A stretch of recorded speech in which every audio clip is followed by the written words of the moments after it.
পাগলা হাওয়ার তোরে মাটির পিদিম নিভু নিভু করে।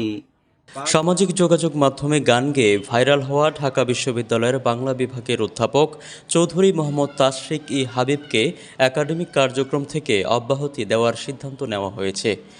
সোমবার রাতে বিশ্ববিদ্যালয়ের সর্বোচ্চ সিদ্ধান্ত গ্রহণকারী ফোরাম সিন্ডিকেটের এক সভায় এসব সিদ্ধান্ত নেওয়া হয়। বিষয়টি গণমাধ্যমকে নিশ্চিত করেছেন রেজিস্ট্রার মুন্সি শামসুদ্দিন আহমদ। তিনি বলেন, অধ্যাপক তাশরিক ই হাবিবের বিরুদ্ধে বাংলা বিভাগ থেকে একটা অভিযোগ করা হয়েছে। সেই অভিযোগের ভিত্তিতে এই সিদ্ধান্ত নেওয়া হয়েছে। সম্প্রতি অধ্যাপক তাশরিক ই হাবিব সামাজিক যোগাযোগ মাধ্যমে বিভিন্ন জনপ্রিয় গান পরিবেশন করে ব্যাপক আলোচনায় আসেন। মেঘ জমেছে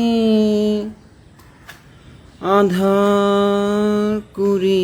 তিনি শাহ আব্দুল করিম, জেমস ও ফজলুর রহমান বাবুর গান গেয়ে ফেসবুকে ব্যাপক আলোচনা ও সমালোচনার জন্ম দেন।